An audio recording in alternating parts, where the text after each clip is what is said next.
A competitive economic system in which people, corporations, and governments have to compete over various resources and opportunities, and in every exchange become consumers or producers of commodities, and oftentimes the very commodities themselves, is going to undermine any attempt at a democratic society. Democracy coupled with any economic system based on the management of scarce resources, this includes hybrids such as social democracies and the like, is not going to work. It's delusional to raise a person who is in one form or another subservient to someone else in a social hierarchy, be it a parent or a job or a corporation or a government or another cultural group or another social group, 99% of the time, and then tell them that once every 1 or 2 or 4 years they have the power, they can vote. That's not going to work. Democracy must be built into the system, not something that's added on after the fact. The power of the market supersedes the power to vote. Everything in this market system is up for sale. Politics is no different. Our government is subject to the same rules of scarcity driven by the market as corporations, so it should come as no surprise when they behave like corporations or are at the whim of corporations. Lastly, democracy within any context is going to be confined. Whether it's confined to 2 predetermined political parties or a handful of predetermined political parties with their predetermined ideologies or platforms, or whether it's confined to natural law, you can't have fully free people. It's always going to be within the context of that environment. Beyond capitalism. The competitive exchange of scarce goods has been a major, if not the only, economic process since the Neolithic Revolution bred specialization. However, we can trace its former theorized roots as capitalism somewhere around the 17th century, where the owners of the means of production transitioned from powerful nation states battling in trade wars to private entrepreneurs or merchants. Now, this is a useful economic system when, 1, you can justify competition based on the fact that there isn't enough going around, and 2, you can have infinite growth. We can't have either one of those anymore, so it's time to move forward. Didn't want to spend too much time on beyond capitalism because we're at the left form, so I figured we get that. Beyond scarcity. Material scarcity, and thus the economic systems that derive from its existence, has been transcended. Not in a market sense, not in a social sense, but in an empirical sense. Thomas Malthus was the first to try and understand this relationship between the human economic process and the environment from which we extract resources. He concluded that the rate of population growth was exponential, and that the rate of our subsistence, or our ability to extract from the earth things that we need, our basic needs, was only linear. It is from this idea that we've been operating ever since. But there's another trend that's affected humanity since the Neolithic Revolution. That's ephemeralization. That's the ability to do an increasing more amount for an increasing number of people with decreasing energy.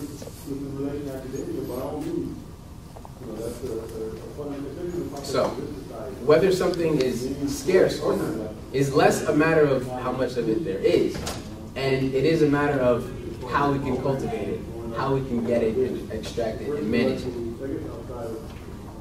So how have we exactly transcended scarcity? Well, I'll start with food production. Despite the fact that almost 1 billion people suffer from undernourishment, we have enough food to feed everybody on this planet. According to the Food and Agriculture Organization of the UN, the food that's wasted is enough to feed the hungry of this world 4 times over. Now, despite this fact, we're actually not even producing food as efficiently as we could. There are vertical farm systems that require little to no soil or water, virtually no pesticides, and a whole lot less labor and land that could provide the same amount, if not more food, that's more nutritious for everyone on this planet. This would leave the arable land, farming systems, and the cultivating of animals, meats. It would have more room for that as well. Clean water. Given that the 65% of the human body is water, we can't live more than 4 days without it, it's quite crucial. Let's skip the part where I talk about how so many people suffer without it, how the future major conflicts are going to be determined by water scarcity, and get to the part where I explain that it's accessible for everyone. 97% of the world's water is salt water. We can use desalination to make this clean, fresh drinking water. The entire continent of Africa today could be provided with enough fresh, clean water, and the desalination plants would take up only 2% of its coastline. Energy. There's a broad spectrum of clean, renewable energy: wind, solar, geothermal, tidal. I'm going to go with my example, geothermal. That's my favorite. I like the way it sounds. There was a plant recently built in Ethiopia last year that can harness almost 9 billion megawatt hours a year of energy. Despite increasing levels of unemployment since the recovery, we've been experiencing higher levels of efficiency. And this is due to technological unemployment. Technology has been displacing human labor for a while now, but the labor for income paradigm was able to maintain relevance due to the technology creating a new industry. Right now, Google, Amazon, Facebook, and Apple collectively are worth about $1 trillion, and they only employ 150,000 people. These are the new faces of the newest industries, and there is not a massive job market here. With increasing accessibility of 3D printers, nanotechnology coming on the horizon, which would actually democratize the process of production, meaning you don't need corporations anymore. It's getting hard to justify the labor theory of value. But instead of fighting for this, we could embrace it. We could free humanity from doing the jobs that they don't want to do, and put us on the pursuits of higher things. So we represent an organization called the Zeitgeist movement. We are a sustainability advocacy organization. We acknowledge that the problems of this world, such as relative and absolute poverty, energy scarcity, war, hunger, these are not the causes of some corrupt government or political party or some innate form of human nature, but it's the socioeconomic system itself. We are loyal to a train of thought, not an ideology or an institution. We advocate the technical approach to social management, as opposed to monetary or political one. We find that there is no static end process for humanity. It's going to constantly be evolving and growing. And as our environment evolves, and as we observe our environment, the way that we manage our resources, the way we operate and run society, should reflect that evolution. And we should not remain stagnant. It's just the cycle of observing our changing surroundings, using the newest, most efficient methods of sustainably cultivating and allocating resources, and 3, updating our society accordingly that we advocate. This process, again, is constantly evolving. There is no end game. When we do this to meet the needs of the human population as efficiently as possible, while remaining as sustainable as possible, we've entered what we call a natural law, resource-based economy. Now, why should you adopt these thoughts, or even be interested in them? What can the Zeitgeist movement offer the left? Harry Kaysen will speak more about that, why it's fundamental for the left, not only, but for all of humanity, to realize this train of thought. I'm going to pass it off. Thank you. Thank you so much. Well, it is a pleasure to see so many people here today. And yes, I really am just going to reiterate a lot of what has just been said. Johnny has given us a good introduction to the issues. So the question that I wanted to address today, what does Zeitgeist have to offer the left? And so I would begin by saying that the Zeitgeist offers the left an exciting, systematic program. Systematic, this is key. Systematic program that the left could embrace and make viable if we were brave enough, forward-thinking enough, and able to learn how to cooperate and compromise with our fellow leftists and recognize that there aren't the differences between us that really should keep us apart.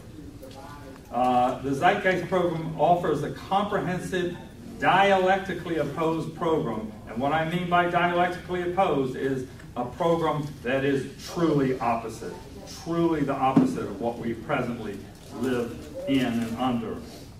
And in that sense, it is very bold to be truly opposite. Now, I went to an earlier panel today, and it was a wonderful panel. Lily is back there, and Herbert and David, and they gave an incredibly wonderful panel on the technical, practical way of really doing what we're talking about here today. True, the Zeitgeist program that we have to offer is not exceptionally new. There aren't a lot of new ideas out there, but it is how we put them together that's new. But it is particularly bold and very attractive. I have to say it's very attractive. Now, the left's position has always been attractive. We just don't package it very well. This Zeitgeist program does offer for us an exciting new social mechanism, however. It is new. This is new, and that's computer technology. That's what we really call open source computing. And I'll talk about this more later, but open source computing is the key to a real democracy in the world and making this system work. Again, most importantly, what is being offered here is a systematic program. It is not a piecemeal reactive response to whatever the right is up to at the moment. It is a proactive program designed to appeal to the widest possible audience. Since it is not a reactive program, we, the left, can show ourselves to be in the lead where we deserve to be. We deserve to be. If you want to talk about morality, if you want to talk about rights, let's talk about what the left has to offer. So I want to begin now by laying out Zeitgeist's basic program attributes, which I might add are far superior than anything we have to live with today. First, the Zeitgeist program offers now this is the bold part, okay? And Johnny referred to it. The Zeitgeist program proposes, and maybe you want to write this down. You want to raise questions about this. We need to talk about this.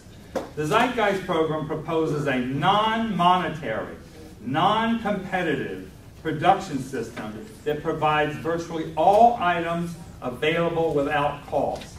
Now, earlier there was discussion about maybe we need a time bank, and we can discuss that, of course, but Zeitgeist really proposes that we have a non-monetary, non-competitive production system, and if we need a time bank, we can talk about that.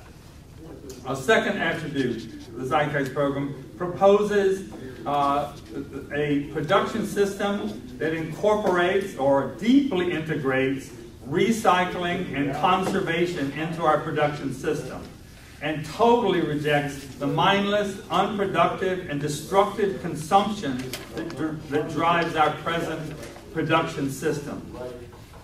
Third, the Zeitgeist program proposes a production system that is able to embrace technology without rendering anyone useless. Instead, technology would be used to reduce the obligatory work, perhaps to 1 or 2 days a week.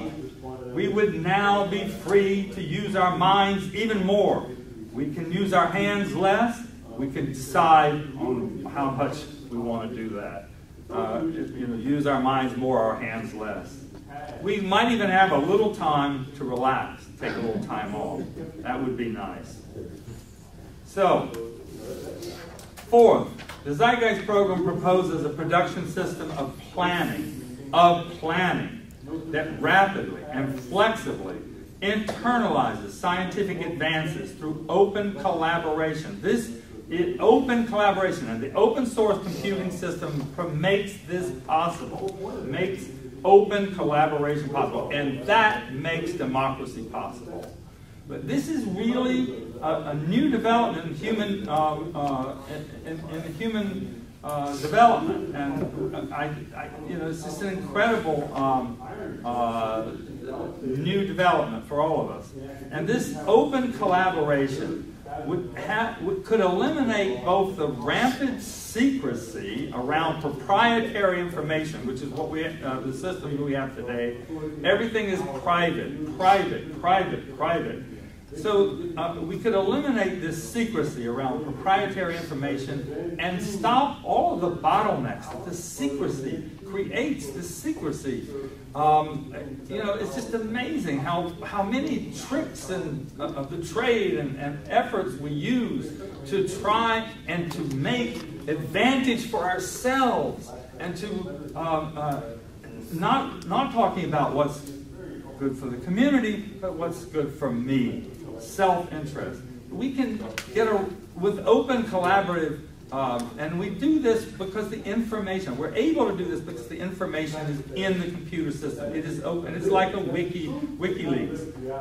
The information is provided. We all feed into it. It is open, and we don't have secrecy around what the information is that that has to do with our production system.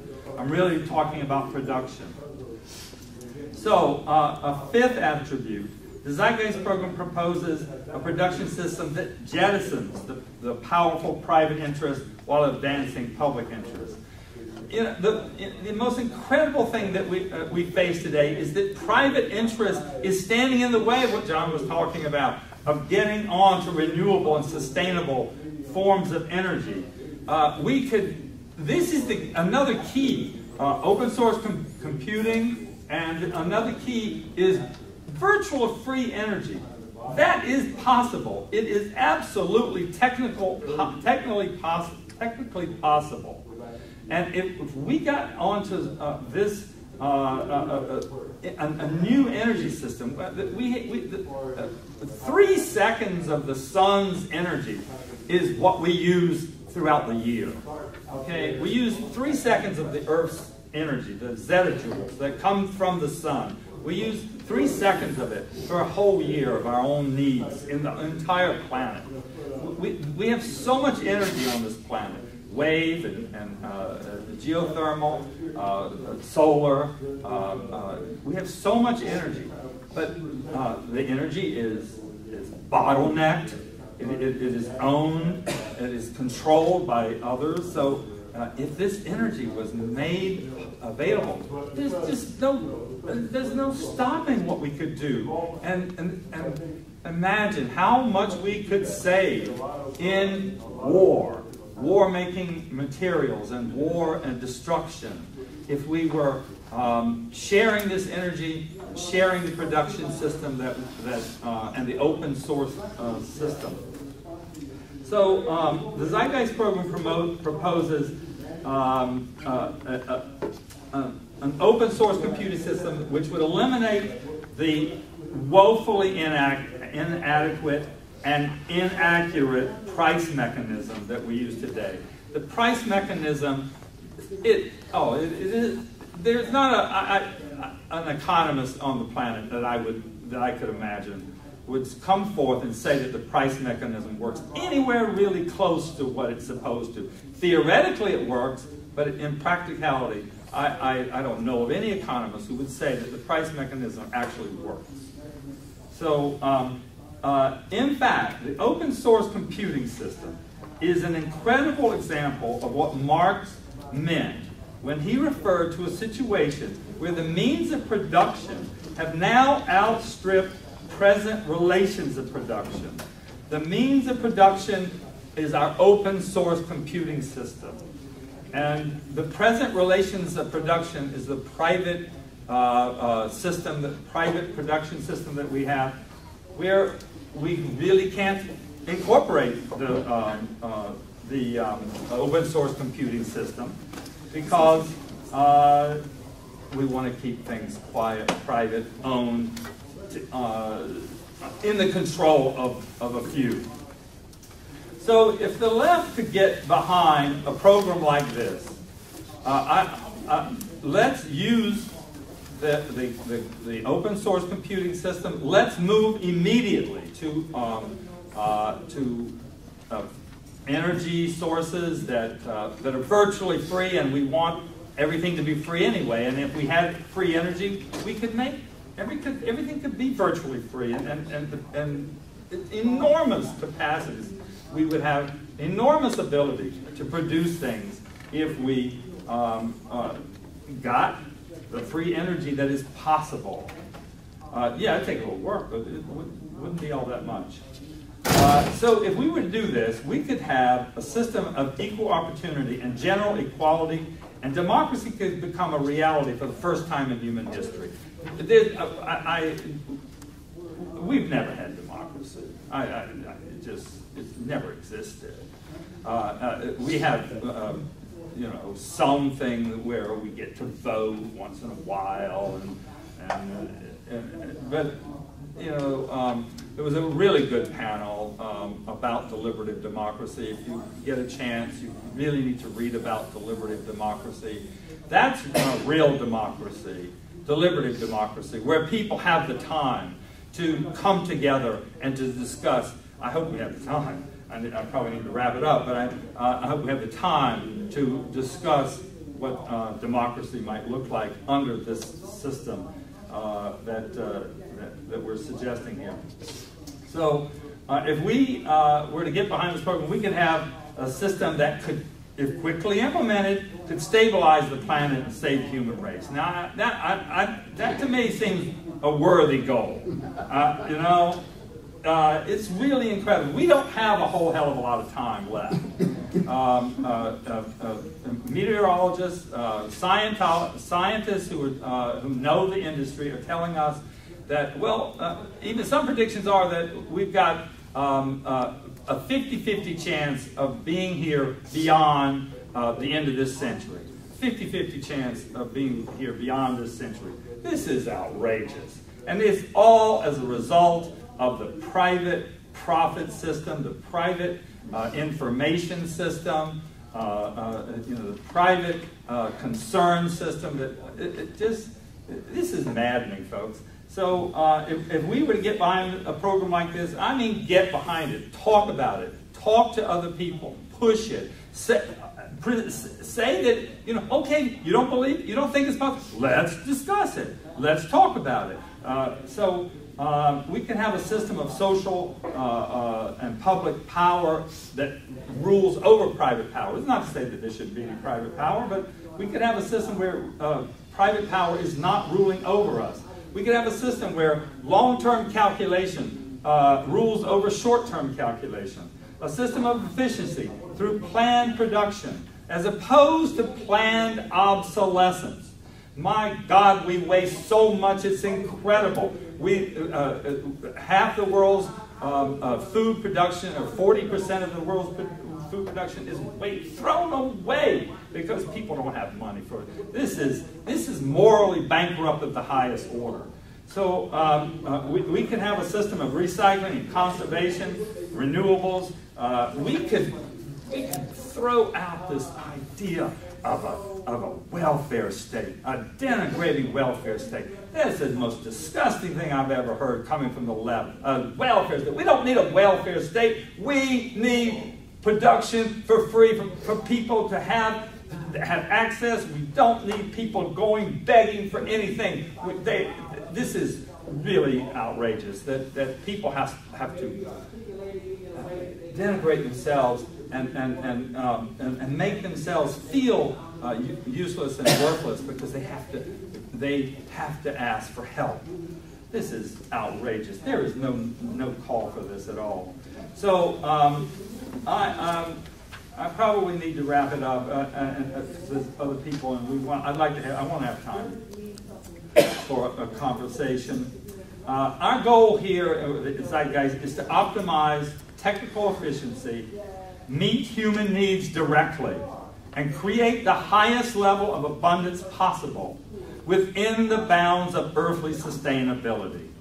So can we just have endless everything? No. But we can have more than enough where we can live a dignified and an enjoyable life. And as you know, the capitalists have stolen almost everything. And they're hard at work at what little bit is left and remaining. So I was reminded by an old English nursery rhyme that goes something like this. They hang the man and flog the woman who steal the goose from off the common. But the other man they let loose who steal the common from the goose. The capitalists have to go. They have to go. A new system has to come in. We cannot continue this way. Thank you. For this new system to come in, the system that we acknowledge represents a symbiotic relationship between human beings and our planet. It's important to recognize that we also need to recognize a symbiotic relationship between each other and between ourselves as individuals. And so to talk more about this value shift and this understanding about a symbiotic relationship between each other, ourselves, and our planet, Chris Reed. Hi, thank you so much for letting me speak this evening. I'd like to first begin by giving a brief overview of two core Zeitgeist movement concepts that are directly related to this value shift that I want to discuss. The first is train of thought. Through the use of socially targeted research and tested understandings in science and technology, we are now able to logically arrive at societal applications that could profoundly and more effectively in the meeting of the needs of human population and increasing public health. There is little reason to assume war, poverty, most crime, and many other monetarily based scarcity effects, common in our current model, cannot be resolved over time. The second one is unity. The Zeitgeist movement has no allegiance to country or traditional political platforms. It views the world as a single system and the human species as a single family, and recognizes that all countries must disarm and learn to share their resources and ideas if we expect to survive in the long run. Hence, the solutions arrived at and promoted are at the interest to help everyone on Earth, not a select group. So let's focus on change. The Zeitgeist movement recognizes that in addition to a complete overhaul of the current economic infrastructure, our values must change in according to the conjunction with that change. As an advocate for change, particularly for the change of the way we think and view ourselves in relation to the world around us, if we change our process of thought individually, based on a set personal goal to enhance ourselves and our thoughts for the well-being of all humans, then and only then can we see change in society. In focusing on change, we must keep in mind that humans have limitless possibilities and are able to secure results desired if acted upon strategically. Thus, what we may consider a utopian society or a social system that may seem completely out of reach today can be attainable through strategic, system-based, and on a collective of all knowledge that we have access to. Systemic thinking. In systemic thinking, a system is composed of interrelated parts or components that cooperate in processes or behavior. Natural systems include biological entities, ocean currents, climate, the solar system, and ecosystems. Design systems include airplanes, software systems, technologies and machines of all kinds, government agencies, and business systems. As Stafford Beer notes, the purpose of a system is what it does. It is clear that the current system we live in is and has been reinforcing malice intentionally and unintentionally.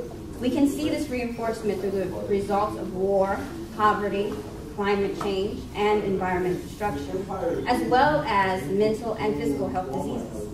If one wants to understand the causes of these societal issues, they must examine the correlation between the actions of humans and these societal issues. There are numerous studies and evidence that show the direct link of the behavior of humans and the current issues that we are facing.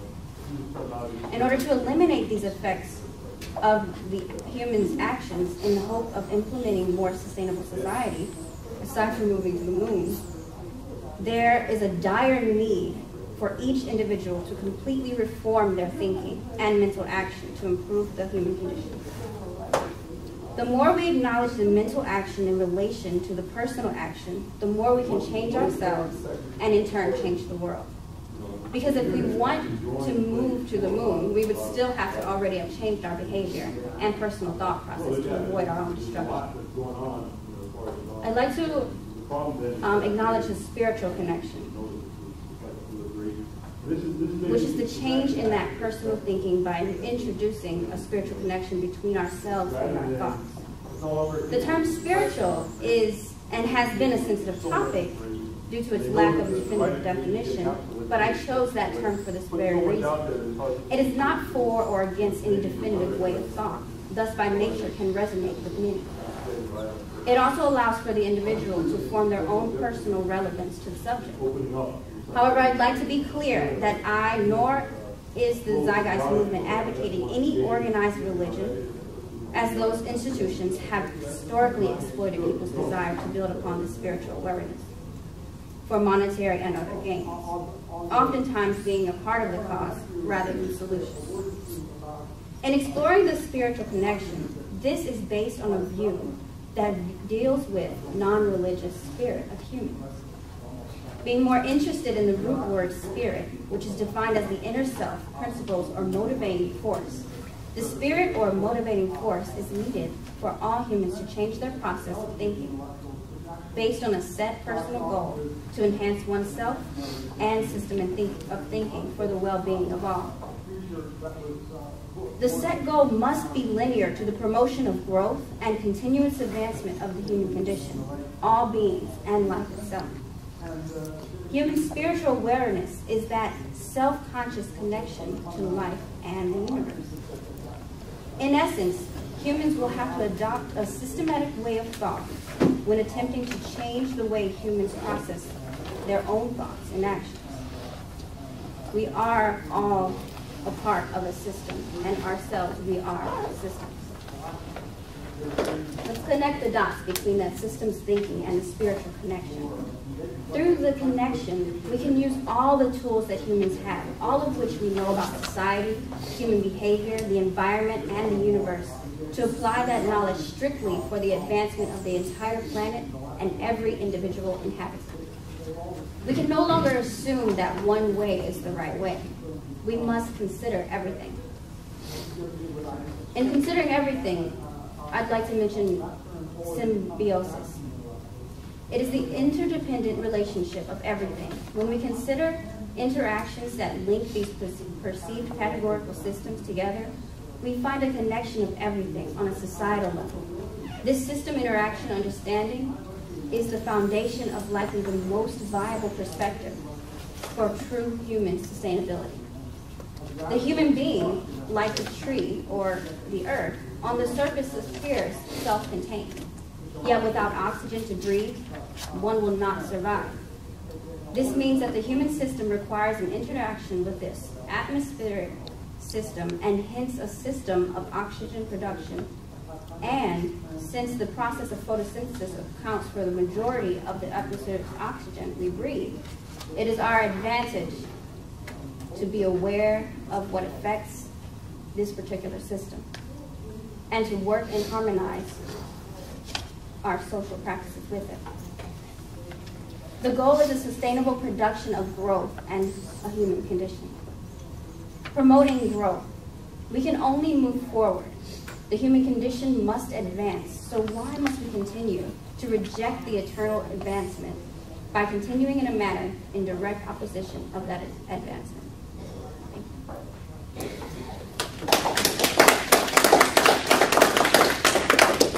Are there any socialists in the room? All right. You're going to love this one.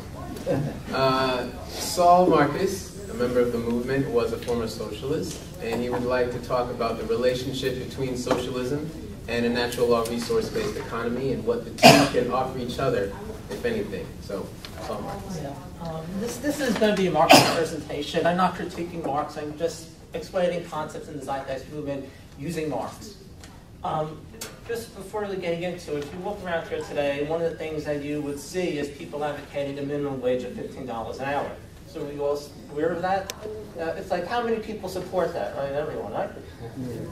But now, on the surface, if we want to think superficially in a reductionistic manner, you can say people are being exploited, they're not being paid enough, so you have to pay them more.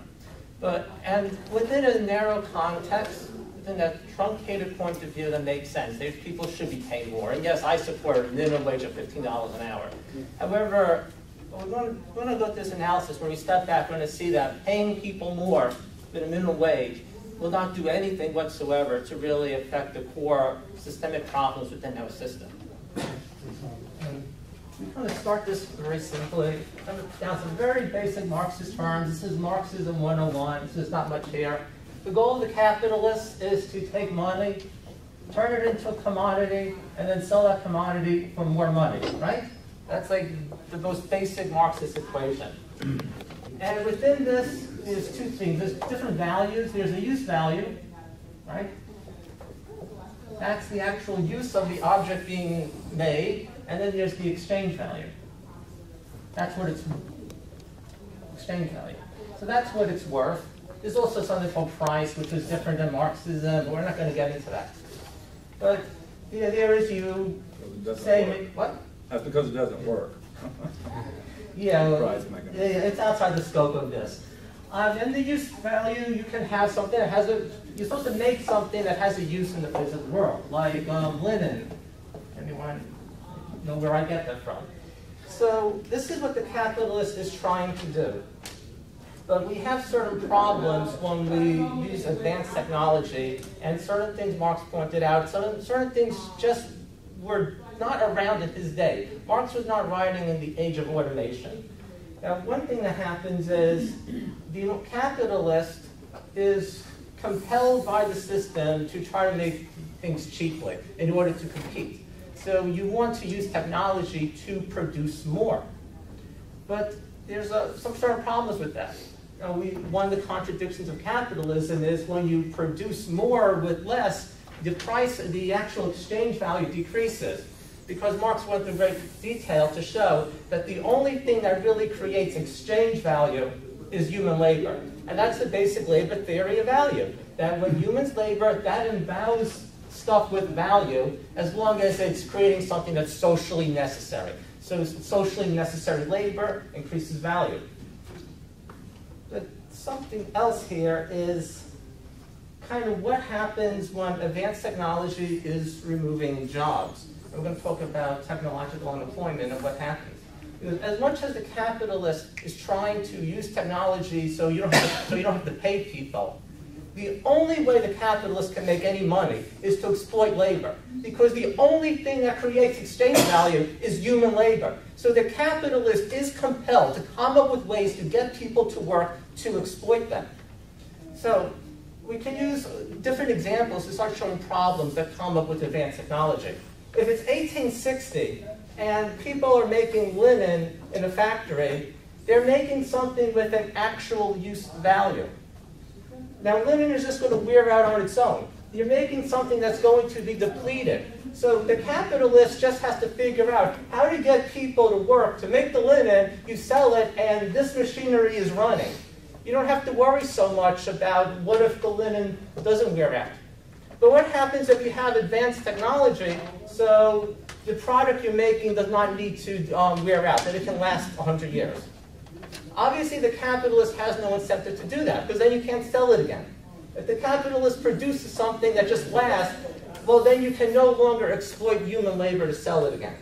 So using this simple analysis, you see that capitalists, as much as they want to use less human labor to produce stuff, they need to come up with ways to use human labor. So if we go to like a Foxconn factory out in China where they're making iPads, maybe you can say you should pay the workers there $15 an hour instead of who knows whatever they're making. Maybe we should give them an 8-hour workday or a 4-hour workday. But when Apple and Foxconn are making that iPad, they have to make sure the iPad breaks.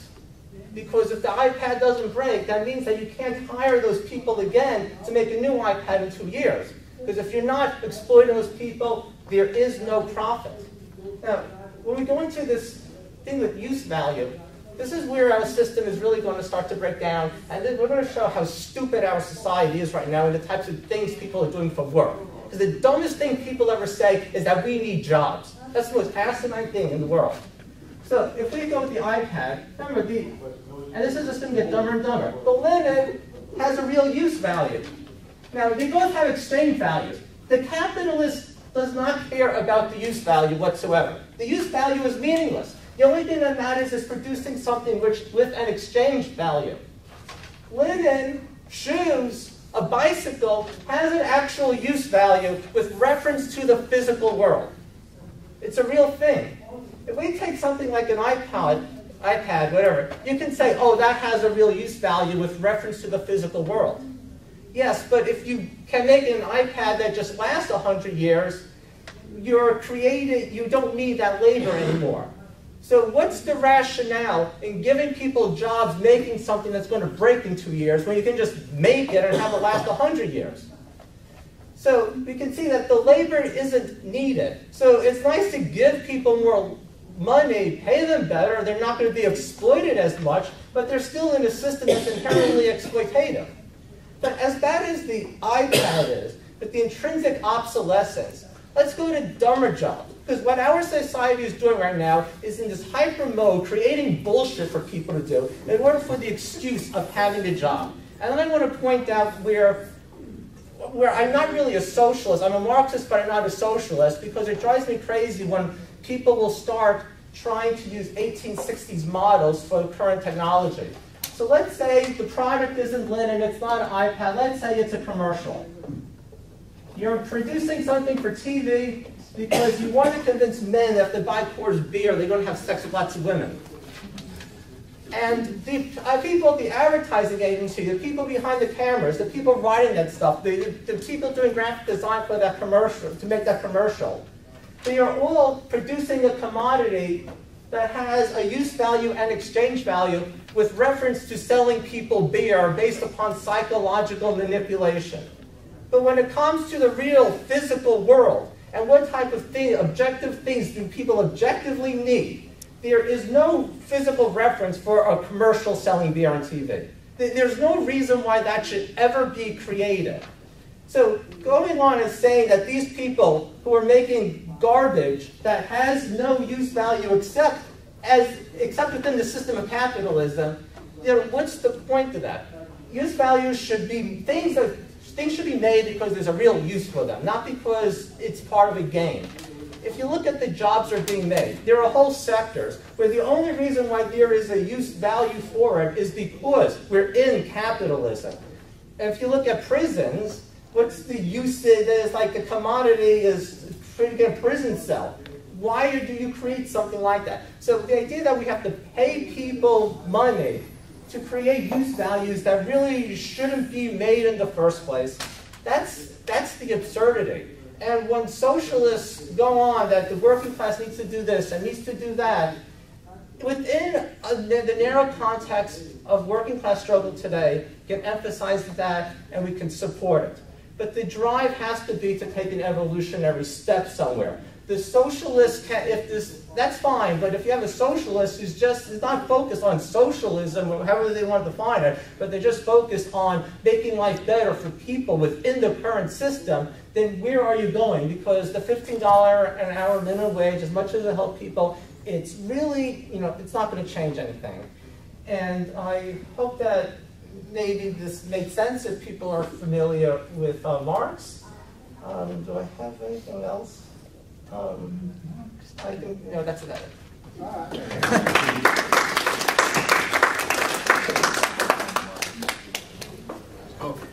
And thank you, Saul. Lesson. Up next, we have Bakari Pace to add a little more about our perspectives on democracy. Thank you. So I think based on where the panel's been thus far, it feels almost like we've gaffled you because we haven't really talked about democracy. I wanted to do a little exercise with you on this pen over there. Most of you must be either pro or against democracy, wondering why we're beyond democracy. So can I get a sense of like some words that you think of when you hear the word democracy? So just shout some out with words that you bring up. What are those words? Electoral college.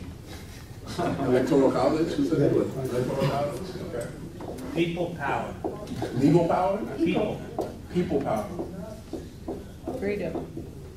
Devolved voting machine. Somebody doesn't like our current democracy. Can I get a pen? That one's not working. Yeah, that one's a little bad. So we have freedom, people power, what else? Come on, let me get like 10 words. 10 Liberty. Words. People power, electoral college, freedom, Capitalism. Roman Senate. huh? Politics. Voting politics. Equality. Equality. One person, one vote. Self-determination. So you feel that democracy is very tied up to capitalism? It's in the voter suppression. Is this good? No? State power. State power.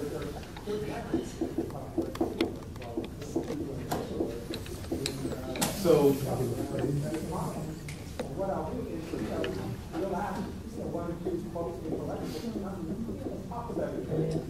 now I would argue that the words from this very highly educated group of people mostly related to political power, right? The decision to where to put somebody to make a decision for in the political structure, right? But it doesn't really have any much to do with the economic structure itself. Right? People power does. People power has connected to I guess people power, yeah, you vote with your dollars in that sense, right? No, you vote where you work. I mean, people power. Yes, I mean, it can be definitely mean, but just based on the general spread of the words, right? This general spread of the words is mostly related to political structure. It's not related to the economic structure. That's where the Zeitgeist movement is really talking. That's where we're discussing about beyond democracy. So most of the time when we think about making decisions, we think about the political system. But what about things like production? What about things like distribution and where these things should go? How to make a toy? What are the best ways to make a toy? What are the best tools that we should use to make a toy? Where should we extract resources from? Where should we do anything related to the economic system? Not where should we place somebody in power? Not should somebody represent the 31st district in some place in Florida, but where should we get our minerals to put into our iPads, right? If we're getting those minerals from a place that is not connected, that's not connected to our regenerative process, so we're just destroying the land to get that technology. We're getting that resource and we can create that technology, but it's not connected to the ecology in any sense of the word. Then we're only thinking, when we think about democracy, in this sense, just in the state power, just in the sense of in the way that the political structure works. So when we talk about democracy, when we're talking about beyond democracy, we're saying, how can we change the decision-making power? How do we decide to make decisions outside of just where to put people and where to get our resources from? So the very nature of our economic system, the economic system that we talked about, we call it resource-based economy. So let me get a sense, just based on these words from this very well-educated group of people, what do you think of when you see those three words? I'm assuming most people have this one of the first times you've ever seen this combination of words put together, right? No. Artificially induced scarcity. Artificially induced scarcity. That's a lot of words. Sorry. Artificially induced scarcity. There we go. Some other words? Go ahead, just throw them out. I don't want to. Just clarify one thing. It Sure. seems to me all economies throughout history, feudalism, That they were all resource-based? yes. So that's where it a little comes in a little confusion, right? So the guy who founded this phrase, this man named Jacques Fresco, he lives in Venus, Florida. He adapted this economic system from a group of people you would call the Technocracy of the 1930s. I'm not sure. There may be a lot of people who are familiar with that. Oh, In 1980s. they came back in the 1980s? Okay, that's interesting. I'll look into that. But so in the 1930s, there was a huge explosion of people who were interested in connecting the economic system directly to the ecological system. That's all they wanted it to solve. They said based on the technical parameters, based on what we knew, and they were only interested in North America, we have expanded this definition to include the entire world. But based on their understanding in the 1920s, this was a lot of very, very well-educated technicians and economists from the 1920s and 1930s. This is Thorstein Veblen, who is the founder of the New School, amongst many other things. He wrote a fascinating book called, do you know the name of his book? Thorstein Veblen. Anybody know the name of the book? Theory of the Leisure Class. There we go. So yeah, should definitely check into that. What's his name? Thorstein Veblen. Thorstein Veblen. Yeah. Thorstein. D-E-V-L-E-N. Exactly. He founded the New School. He was a technocrat. He was involved in this process of trying to figure out how to relate the economic system directly to the technical system. And based on what the technocrats found out, based on this research that they did, these were professors at Columbia. One of the professors was to work with Einstein. They came up that just within the North American continent, there was, and this is the title of my first book, Enough for All.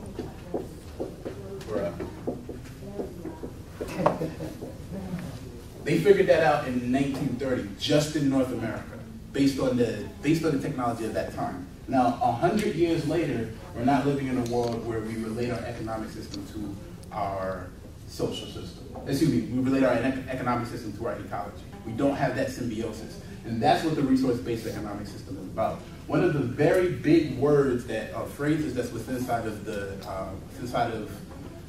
Zeitgeist movement, and it's a related organization called the Venus Project. One of the major terms that we use is a word called dynamic equilibrium. So, excuse me? Oh, I mean, you can go for it if you like. No, well, you were mentioning about the Venus Project. Yeah. And when I watched the video, they were talking about how Which video did you watch? the Venus Project introduction. Okay. They're discussing how there's a equal distribution of resources amongst the citizens. Yeah. So Area. the most important thing that has to happen with a resource-based economy is the overall purpose of an economic system of this type is to make sure that everybody has access to everything within a certain boundary, right? So what's a good way to explain this? Does anybody know anything about exponential growth? Anybody have a sense of what exponential growth is? Right. I do. Stuart? Oh, of course you do, Stuart. Let me give it a brain teaser that might give a good demonstration of this. So if I take 4 linear steps, right? So 1, 2, 3, 4, I would walk this far, right? But if I take 4 exponential steps, meaning 4 steps that double by each time, I would be outside of that rule, right? So my first step would be this size, and then the amount of space between this step and that step would be the second step. So my third step would be double more and even farther forward. If you take 16 steps like that, you could be the moon, right? So that's the idea of how much technology is moving. That's the quickening of technology and our ability to access resources. So when we say that we have enough for all forever, we're saying we have enough resources on the planet based on the exponential growth in our ability to access that technology. Mm-hmm. What we need to do is connect our ability to access that technology with a sense of dynamic equilibrium, meaning that we connect our ecological system we connect our economic system to the ecology. So we don't just end up overpouring our society with tons of different things that are just disastrous for the ecology. So And that's the way in which that we'd be able to make sure that everybody has access to things, because once you have it in excess, you're able to make sure that everybody has enough. So that's just a good sense of why we chose the phrase of beyond democracy. Is that we don't necessarily want to only think about democracy in the lens of political power and where to put individuals and just in the general sense of the way in which we connect our sense of what democracy is. What we come to realize is that we all live on one planet. We're contained inside of this planet, so what happens on another part of the planet affects us individually. So we need to make sure that our economy is also thought of when we're thinking about democracy. So that's my thought. Thank you.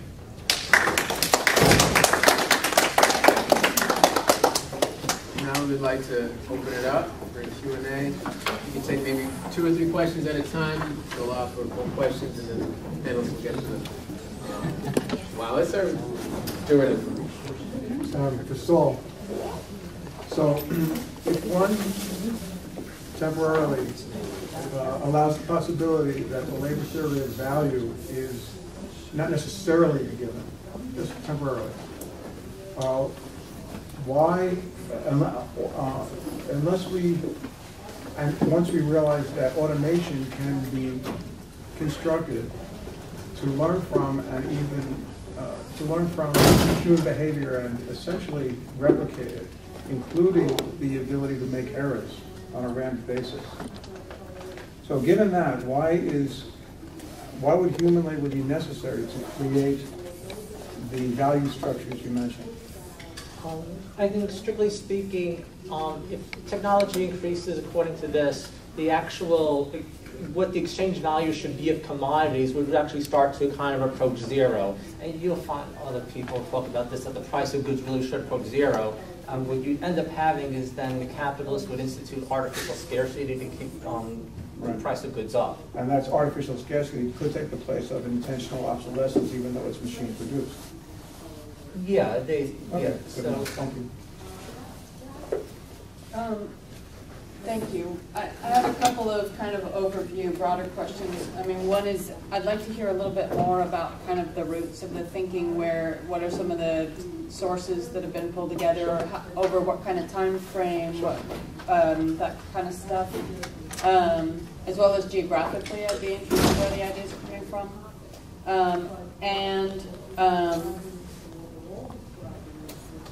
In relation to what you said, I feel like it happened, but it happened very quickly. I'm wondering if you can say more about how you what the understanding is about how, there was kind of a process you talked about like individual change needing to create societal change, but then it leaves open the question of how individual change occurs. And then I also, around the basic programmer attributes, the more I listened, the more I felt like actually I didn't understand how they were attributes. I thought that they were more goals or a vision or something like that. And I'd be interested to hear more of the how. What is the idea of the process? One more. In the back. Go ahead. Okay. This one gives me a question. To start off, I just came from $15 as a speaker on the panel, so that kind of hurt my feelings. But when it comes to trying to make this a global system, like how exactly are you trying to go about convincing these other countries into joining up when there's so many hostilities and international treaties that are in place that they're not willing to let go very easily? A.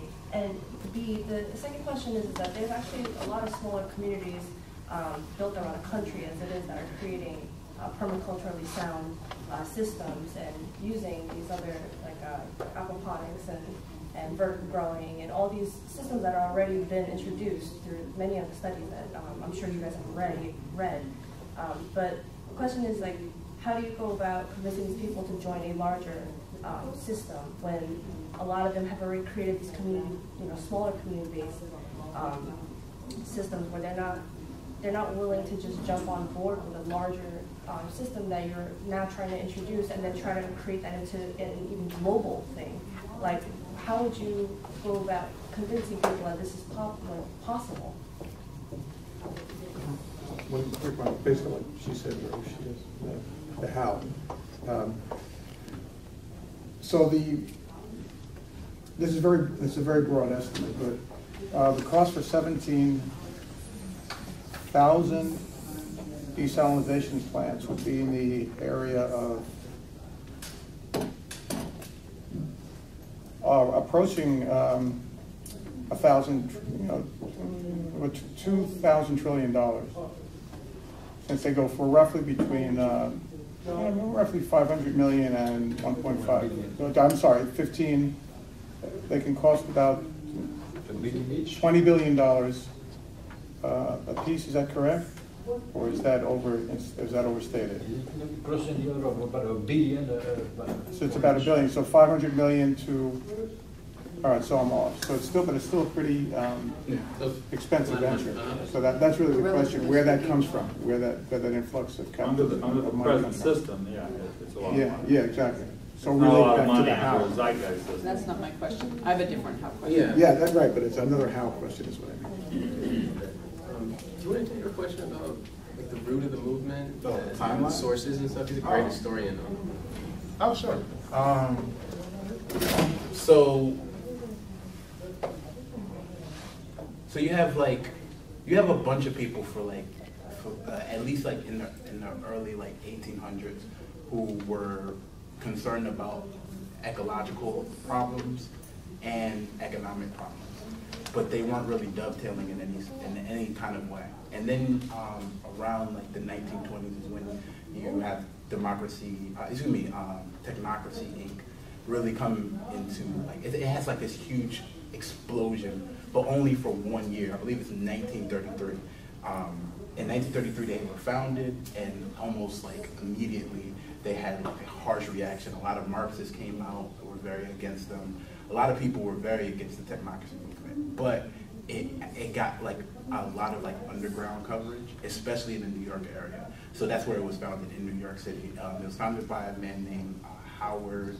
Man, I'm forgetting Howard's last name. What's Howard's last name? Wasn't Theodore Roosevelt involved? No.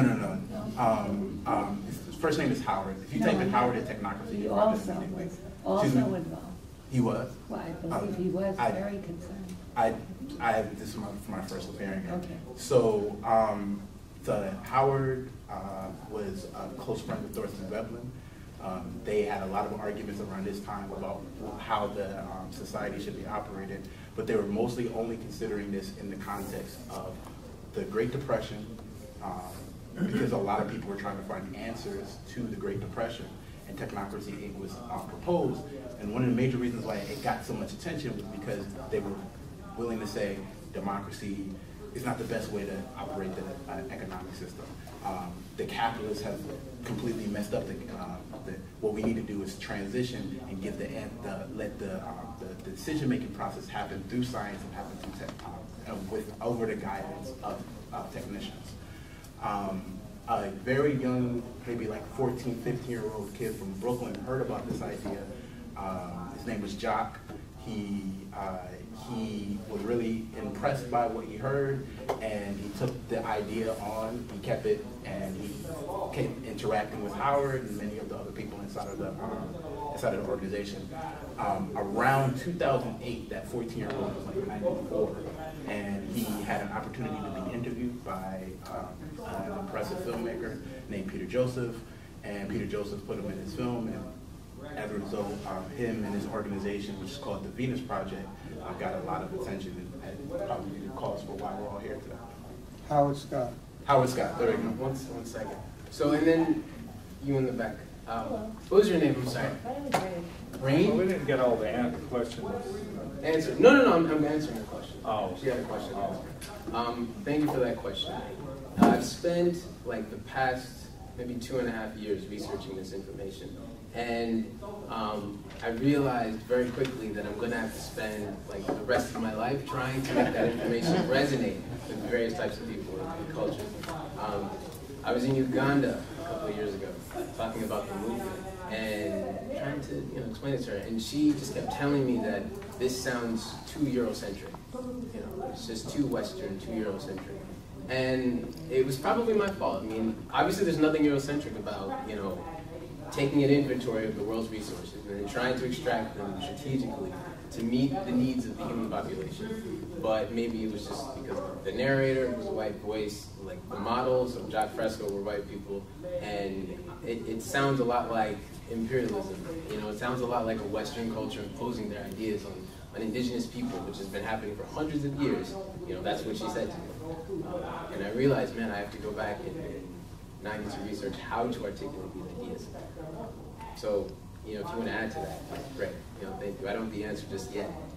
And how they would operate their own permaculture economies on a smaller scale within an RPE, it's going to be very possible. The number one, you know, thing about this movement is that it's not going to be imposed on anyone. And if you don't want to participate, you don't have to participate. If that means it doesn't come about, then unfortunately that means it doesn't come about. But if we did have a global resource-based economy, or a natural law resource-based economy, which is based on the regenerative process of resources that we extract and we wait for them to grow back, right? Because, I mean, capitalism is based on resources. Everything is based on resources. Do they acknowledge the resources?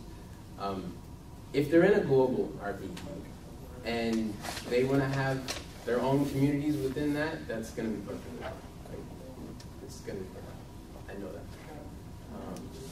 Individual change. Individual change. Oh, yeah. Well, go ahead. Okay, yeah, I wanted to talk about individual thought and the systemic thinking to promote the human condition. So that's changing, actually making the decision to change your mind about the way we think about things. What we are advocating is a complete overhaul of the current system. And in order for us to actually have a complete overhaul of that system, we have to change the way we think about money and monetary gain. Currently, a lot of the decisions are made based upon monetary gain, and a lot of people have their values strictly based on monetary gain. If we're taking out completely monetary gain, then we're going to have to change the way we think about moving forward, or sustainability, or production, or even the human condition and growth. I don't know if that answered your question. And how is as one of those multifaceted things. As humans are multifaceted, we have so many different ways that we can change that thinking, and there's no, you know, one set way of changing the thinking, but the goal has to be set, and that is the sustainable promotion of the growth of the human condition. I'd like to say, regarding to the question of how are we going to convince others, I'm not sure we've convinced everyone here. I don't know, but the only thing we can do is study the attributes or the goals, and I'll come to that in a minute, but we study the principles that's systemically being presented, and present them to others as honestly and openly and with as open a heart as we can possibly do. And as Johnny said, if people don't accept it, if they just can't get their mind around it, then we're probably doomed. You know, we're probably finished. The present system is unsustainable. So hopefully we'll be successful. There's no guarantee. Now, and I know you want to respond to something, but I'm not sure the difference between attribute and goal. These are, to me, these are characteristics or attributes. In other words, having a society where we do not charge anything for the system, through production. We don't. We produce. We pursue public interests as over private interests. Those just seem like attributes to me of the system, and they are goals as well, I suppose. I'm not sure what the difference, how that would come out all that different. I'm just not sure about that, but I'm responding to it.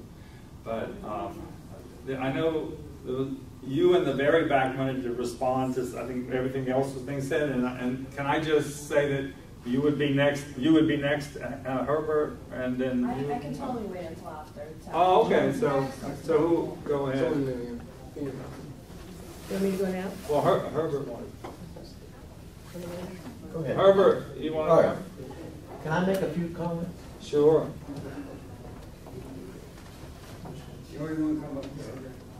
Just looking at this resource-based idea, and I'm all for resources being conserved and used intelligently and with our brains, so we don't deplete them. We only have one planet. Right. And we have a limited amount of resources. Some are renewable, some aren't. But I'm looking at this resource-based economy. Resources aren't an economy. You have to transfer resources into an economy, and that's done through human labor throughout history. Labor is the source of all wealth. It's the source of transferring resources to anything we want to make, whether it's for use value or exchange value or whatever. It's that transference that we should be very much interested in. And who owns this transference? Who owns this resource-based economy? Right now, it's owned by 1%. And we have no say-so in it, in its use or whatever we produce. Right. So we need a system, and I'm sure we're on the same length, where we, the 99%, control the product that's being made, Absolutely. how we want to use it, how we want to distribute it, how we want to use our resources. And we need power for that. And we can't have that power as long as the 1% own the economy. Well, excuse me, sir, when you say the 1%, do you include just corporations, or you also include the government? No, I'm talking about both. Let's put the government as an agent part of the corporation structure. But it's the capitalist class. Right. That own the means of production. And don't be so quick to throw Karl out in your analysis. It still holds up a lot. Karl Marx. You know, and in the gentleman's thing, it's money, commodity, money. Remember, it's labor that's exploited to produce that commodity and has to be sold on a market for that capitalist to make money. And it's not money, it's profit. It's not money, it's profit. So, So, however you want it. You want to have cocoa beans for as a medium exchange, and you'll get 8 coconut beans and you'll get 1 as a wage worker. It doesn't matter what the medium of exchange is, it's the idea of exploitation of labor. That's our problem. And let's take this technology idea that he brought up. Technology. Who made the technology? Who made the machine? The working class. Who designed the machines? The working class.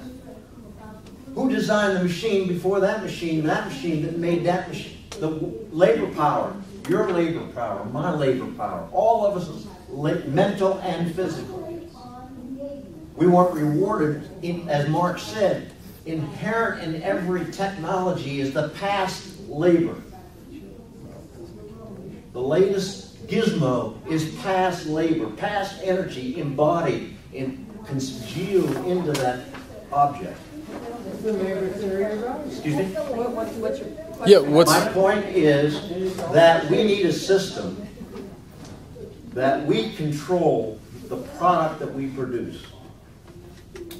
And we distribute it and own it and decide all we want to do. And this is all great, but it has to be transferred into an economy, into a way of sustaining ourselves on this planet. That's all. A little proper. You know how we can control it? My turn. You know how? Why is it outdated? My turn. Why is it outdated? here's the question. Why is the labor theory of production outdated? I'll give an answer. Because in this system, if I got it right, you don't need money anymore. 1 second. And then I'll go away. 1 second. 1 second. 1 second. Let's let Saul respond. Okay. Then bring it right over to I don't disagree with Marx and labor theory of value. I completely support it. It is 100% correct. Good. The labor theory of value upholds for the capitalistic mode of production. That's what it's designed to explain, and historically people debunk it by trying to apply it to other areas.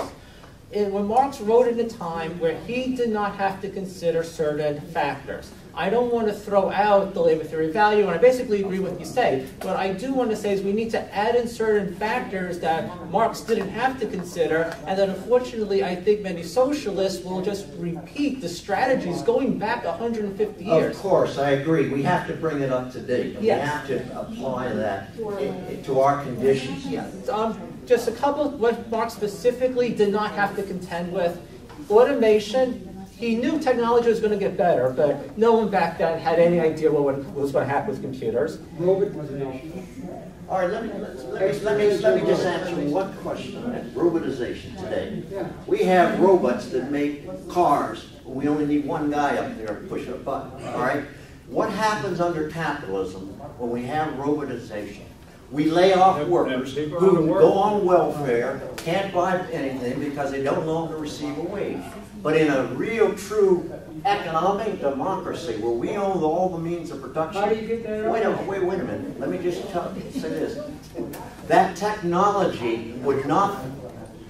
We wouldn't need as many workers. We'd have much more leisure time. Of course. Now that's the rational way to look at technology. Of course, I just said that. I said that.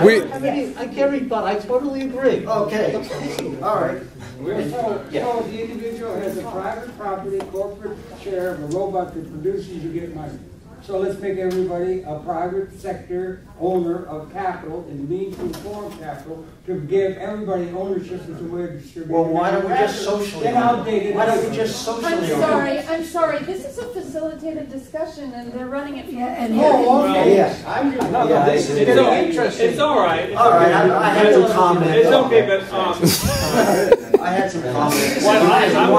I would like to say that the way that we control the 99% of us control these resources and the productive apparatus that we produced up to this point in time. The way we control it is going to be through an open source computing system where we feed in all the information, the information about what we need, about what we want, what we're capable, what we have. All of that is, and that's. Anybody participates. Everybody participates. Yeah, but I think now it's true. It's true that getting capitalists to go along with that is another story. Well, but that's how it would be controlled by all of us.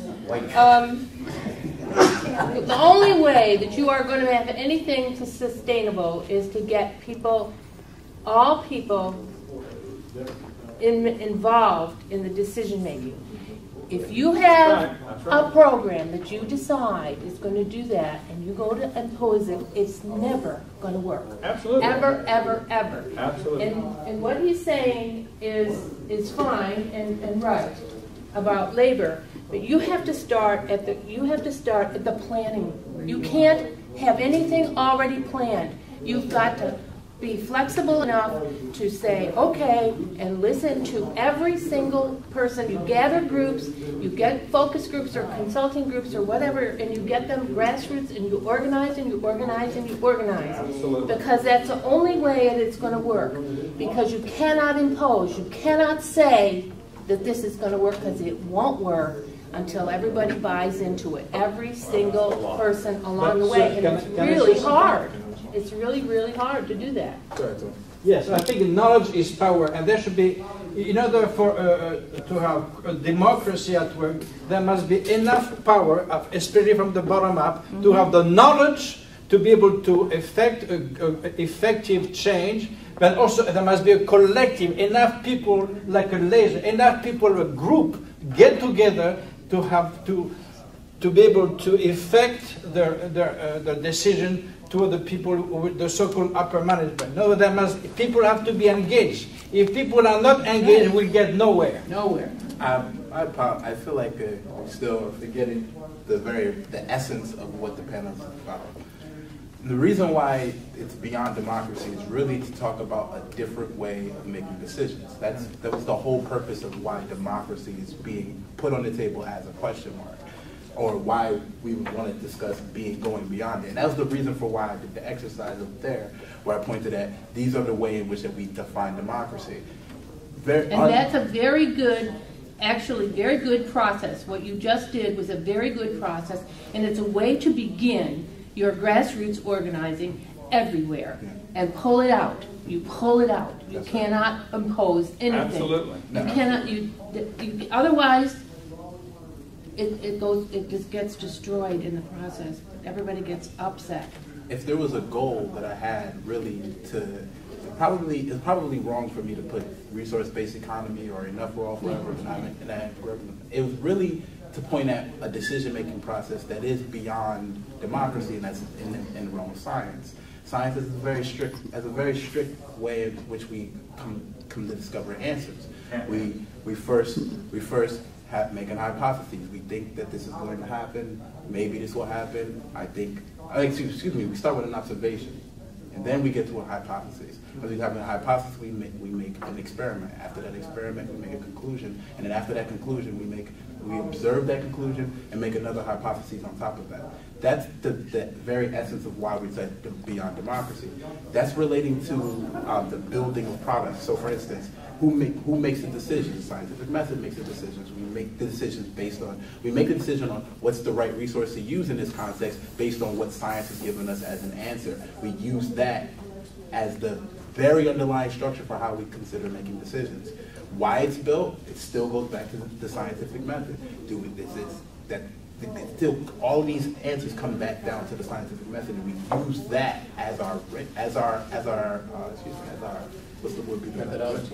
Not just methodology, but as our measurement, really, for where we decide on where different things are going. That's the reason that's the very essence of where technocracy was coming from, and that's the reason why the language is called technocracy or techno, is because they were very precise on that ideas. And this is something that Jacques Fresco, and Fresco would probably be very angry inside of this meeting that science has come up maybe only 4 or 5 times in this discussion, is because of how important it is really in the way in which we come about making decisions and thinking about the decisions and coming up and not coming up with answers, not finding answers, but arriving at decisions based on that method. Okay, and I wanted to, I'm sorry. I just wanted to address the labor theory of value. I don't know if Saul touched on it the way he wanted to. So with the labor theory of value, we're not in any way against it as it applies to this market system. Because if you look at the top here, the money from, what was that, capital? Money is converted to commodities. It turns to more money. Turns to more money. That cycle is relevant within, number one, a monetary system, and number two, a capitalist system. And so everything that derives after that, Marx's perspective on labor theory of value, it's all relevant insofar as it's contained within the context of this money system. And the reason why we're beyond this now, we acknowledge its relevance in these terms, right? But we're outside of these terms now. And so when we're talking about who gets these resources, well, actually, machines do. Machines do. Technological unemployment is very real. Not even 100 years ago, the employment of the agricultural sector was at like 87%. Now it's below 1%. And that's because machines are doing the jobs for us. And so labor theory of value is only relevant insofar as you need humans to do the labor. But now that machines can do the labor for us, we don't really need to hold on to this anymore. Right. Thank you. And it's that same, and a human made that machine, but a human used scientific method to make that machine. A human said, let me make I'm tired of picking this cotton like this. Let me make a machine and try to pick this cotton a little bit easier. And if it didn't work, they went back and they changed something about the process of building that machine, and they adapted it to the new model, and then eventually it worked, and we built upon it, and we built upon it, and we built upon it. And we can automate a whole lot of things that way. And we can create, we have 3D printing. 3D printing actually allows, human beings don't even need to make the machines anymore. We can 3D print machines that can make other 3D printed machines. So machines can make themselves now. You really don't need humans in the process of production at all, except for designing what you want. You can stylize it the way you want, and then you can click it. People live this way already. That's right. People live this way already. This is not even a future scenario that we're trying to hope for. People live this way already, but they have the money to do it because we're still in a money system. So if you want that power, if you want that access, leave this money system. Because when we're talking about, I want power, I'm sorry, okay. When we want power and we want control, those are terms of the capitalists. So we're still operating under their terms. Leave their terms. Leave their terms. Waste them on their own retire. You in the back. Yeah, thank you, Howard. No, I just wanted to add an element. I'm not choosing sides here in this discussion.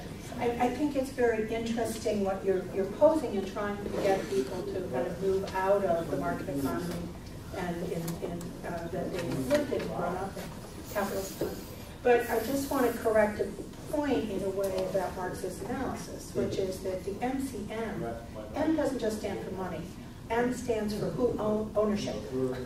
Who has the money and therefore the power to use it and to connect, to buy means of production and hire labor and engage in a process that's exploitative. So what Marx was doing in 3 volumes of Capital, this is just in volume 1, which is very elucidating, is what he was trying to do is uncover how the capitalist system worked, but both on many levels, but one of them was also how does it reproduce the classes in the manner in which how does it reproduce the system in the very act of production? And part of reproducing that system is reproducing the class relationships, because you end up getting MCM, and those who get M prime are obviously those who can then engage in the process again. And he spends then volumes talking about how this works.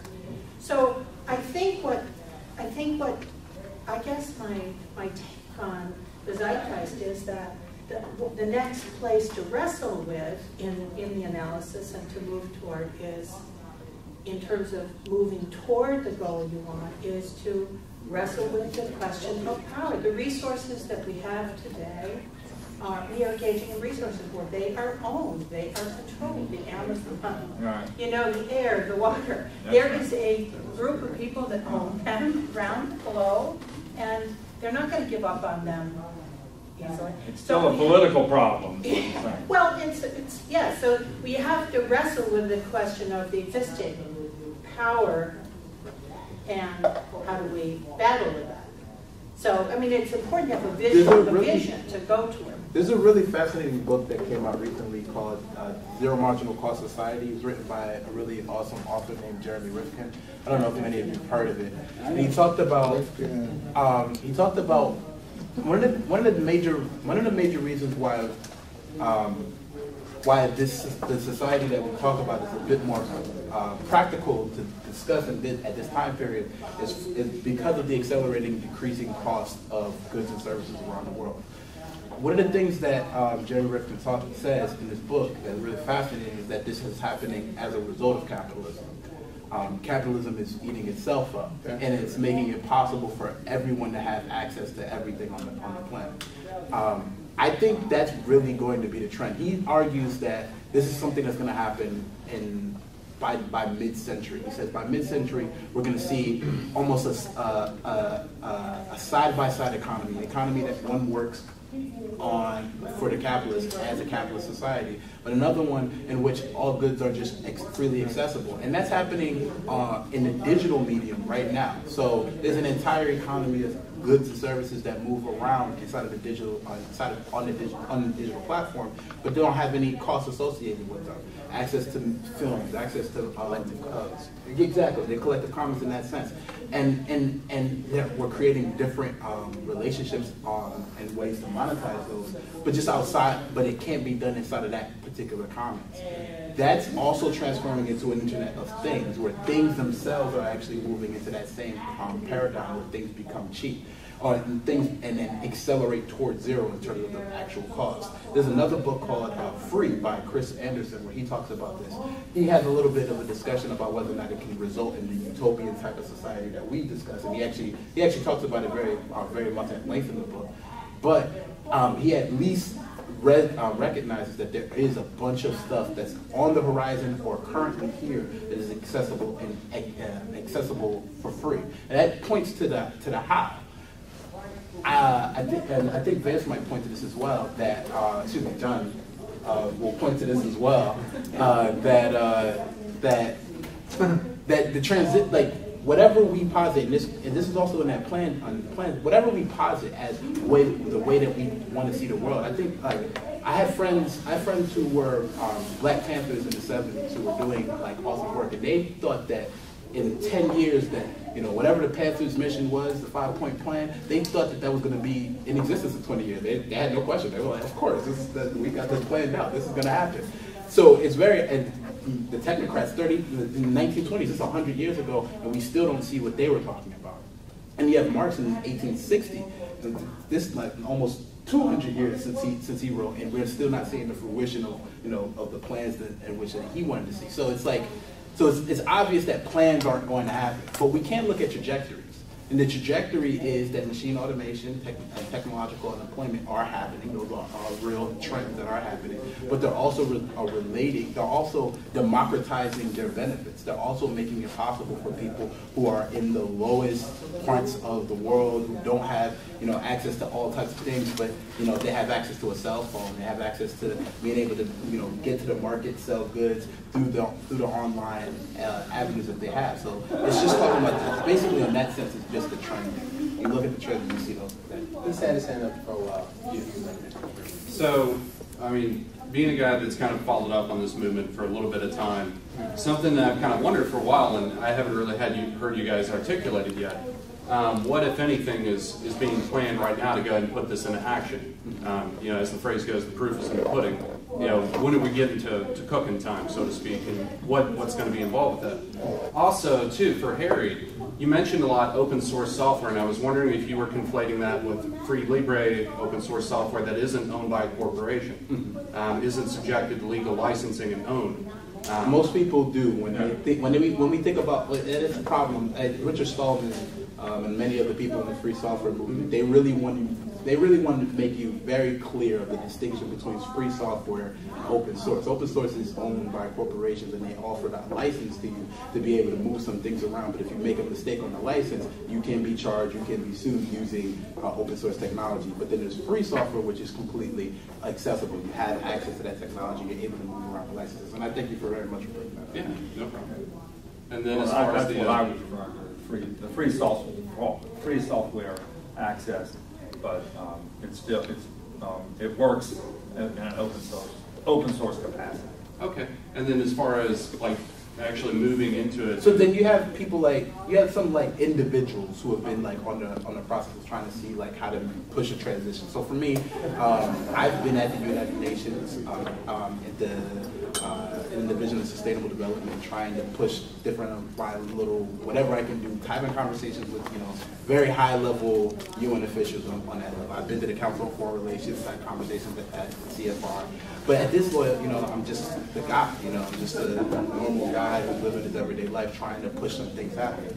So I think like the official posture of people who identify themselves as members of the Zeitgeist movement is that we're in an awareness phase, we're just trying to get people aware of. But it is a really difficult thing to get people to recognize that you do live in an environment where you have enough. You know, like everything around us gives us the impression that we do live in a true, you know, relationship of scarcity, which that's how we have to relate to one another under that condition. But when you look at just the actual trends, you know, you just look at what is actually physically around you. You know, you don't have to be theoretical about this anymore. And for a long time we had to. We don't have to be theoretical about this. We do live in a world where we're not living in harsh abundance, at least in the first world. We can make that. We can expand that. We can expand that. It's not like automation is, you know, restricted for North America and Europe. It's that we can make sure that automation technology gets around, but we also have to make sure that we're not hurting people in the process of automating things. And that's really, I guess, another sense of where the Zeitgeist movement is coming from, is that all of the value of what automation has been primarily used to hurt people. So people aren't able to take the benefits of not having to work. You know, work has been conflated with occupation, occupying, that's all we do, are occupying our time under our work relationship. What we should be trying to do is figure out how to automate labor, and like as Harry said earlier, free people to be able to do the things that they're interested in. But it's just not, and that's really where the focus of the movement is. So it's making people aware of that, because a lot of people don't know what automation is. They don't really know what the singularity is. They don't know, like all of these different buzzwords that are in the community zone. You know, people know what this stuff is about, and then we have other people who are trying to make it. Let's take a couple more questions. Well, let me. I just want to say that really reaching people through conversation is very valuable, and that was the purpose of today's panel and how we're having our discussion, and that's the purpose of the whole conference, right? So hopefully you can, all of us can go out and talk about these things and push the ideas that are being presented here. So what are we doing to make this happen? What are you doing to make this happen? Exactly. I want to thank you all for coming. That's our time. We're going to stay here, but I think we have to leave the room. There's going to be other panels coming up after. So thank you very much. If you have any questions, we'll be here. So, I'm new to this.